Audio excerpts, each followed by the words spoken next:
আজকে এই সমাজে এক শ্রেণীর মানুষ দাঁড়িয়ে যায়, দ্বীনের কথা বললেই বাধা প্রদান করে, কোরআন সুন্নাহর মাহফিলগুলোকে বন্ধ করে দেবার সমূহ ষড়যন্ত্র করেছে। এই জমিন থেকে দ্বীনকে মুছে দেবার এমন কোন কর্ম কৌশল নাই যেটা তারা এই সমাজে প্রতিষ্ঠা করতে চায়নি। আজ অনেকের গাড়ি আছে, বাড়ি আছে, কোটি টাকা দামের বাড়ি আছে, সম্পদের অভাব নাই, কিন্তু বাড়িতে থাকতে পারে না, বন জঙ্গলে থাকে। কথা বলছেন না কেন? মনে রাখবেন, আজকে এই সমাজকে যারা বিকারগ্রস্ত করেছে, এই সমাজের একমাত্র চৌকিদারের টেবিল থেকে নিয়ে পার্লামেন্ট পর্যন্ত দুর্নীতি বদমাইশিকে যারা প্রতিষ্ঠা করেছে, যুবকদের হাত থেকে চিকিৎসা শিক্ষা ফেলে দিয়া তাদের হাতে ইয়াবা ফেন্সিডিল মাদক ধরিয়ে দিয়েছে, যুবকদের চরিত্র নষ্ট করে যারা সমাজকে বিকারগ্রস্ত করতে চেয়েছে, তারা পিতৃ পরিচয়হীন হারামজাদা। ঠিক কিনা বলেন?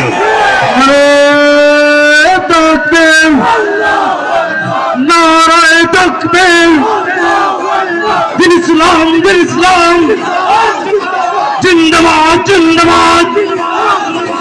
আল কোরআনের আলো, আল হাদিসের আলো, নারায়ে তাকবীর। মনে রাখবেন মুসলমানেরা, আমি তো এলাকায় এসেছি, আপনারা যারা আমার কথা শুনেন, আমি এলাকায় যখন আসি কে কোন দল করে তা নয়, সামাজিক একটা শিষ্টাচার আছে আমাদের এলাকায়, সবার সাথে মিলে চলা, কাউকে গালি না দেওয়া, এটা আমরা করি। আপনারা জানেন গত সরকারের আমলে 116 জন আলিমের লিস্ট করা হলো। এখানে আমাকে জানি কত নম্বরে, 65 না 66 নম্বরে আমার নাম দিয়ে দিল 116 জন আলিমের নামে। এলাকায় আসতে কত কষ্ট হতো,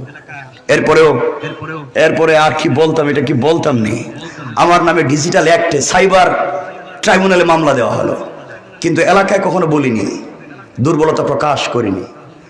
থানায় আসতো, ওই যে ভাই তখন ছিল, তো ভাই আমরা কি করতাম কোন, আজকে একটা কয়, কালকে একটা কয়, আপনি নাকি আজকে বাড়িতে আসছেন দইরা নিতে কয়, কোন করতাম দেখি। এই যে ভাই তখন ছিল, সকালে একজন চলে আসছে, আমার মা বৃদ্ধ মানুষ, আমার ঘর থেকে আরেকজনের ঘরে ঢুকছে পুলিশ। এমন জুলুম ছিল, কিন্তু কাউকে কোনোদিন বলিনি এলাকায় যে আমাকে এইভাবে নির্যাতন করা হচ্ছে।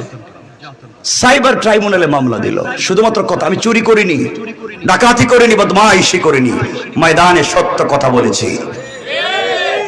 কিন্তু মনে রাখবেন, এরপরেও যারা সমাজকে বিকারগ্রস্ত করবার জন্য ওই সমস্ত ফ্যাসিস্টদেরকে আবার ভিন্ন নামে এই সমাজে প্রতিষ্ঠা করতে চায়, ওরাও চলে গিয়েছে।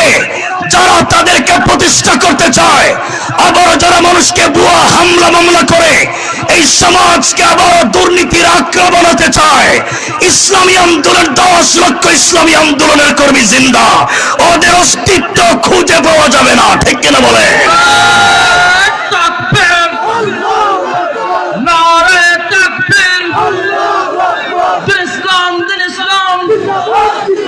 স্বৈরাচারের দূষণেরা হুঁশিয়ার সাবধান, নারায়ে তাকবীর।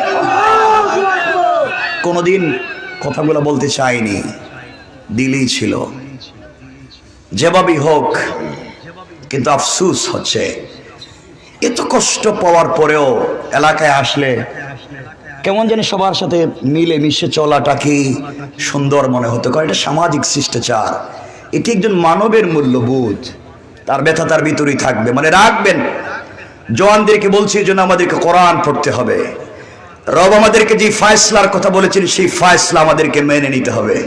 আমি খুব বেশি কথা বলবো না, আমার উপরে কেউ রাগ করবেন, আমি তো আপনাদের ভাই, তো নাকি কারো ভাই, কারো ভাতিজা, কারো বন্ধুই তো, আর কিছু না, কেউ রাগ করবেন না।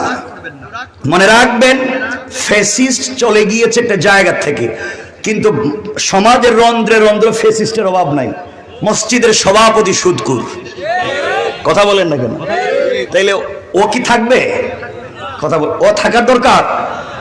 মানে রাখবেন, আজকে সমাজ আমরা নষ্ট করে দিয়েছি, এমন হয়ে গিয়েছে, আমরা এই সমাজকে আমরা নষ্ট করে দিয়েছি এমন ভাবে, যারা দেখবেন গ্রামগঞ্জে, আমাদের শুধু এলাকায় না, গ্রামগঞ্জে যারা পঞ্চায়েতের বড় মুরব্বী, এলাকার সর্দার, এলাকার মাতবর, এলাকার মাতব্বর এমন গোলাম আছে, এক কাপ রং চা খেয়ে 500 টাকা হাতে পেলে এদিকের বিচারে দিকে দিয়ে দেয়, ঠিক কিনা বলেন?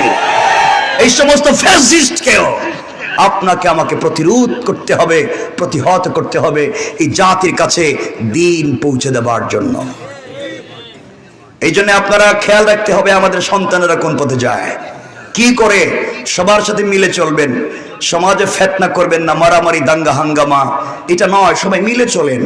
আমরা একটা জায়গাকে সমৃদ্ধ করি, একটা জাতিকে উন্নত করি, সবাই মিলেমিশে একটা রাষ্ট্রকে একটা ভালো জায়গায় নিয়ে যাই। আমি আপনি যদি ভালো হয়ে যাই, সমাজ তেমনি ভালো হয়ে যাবে। কথা বলেন না কেন?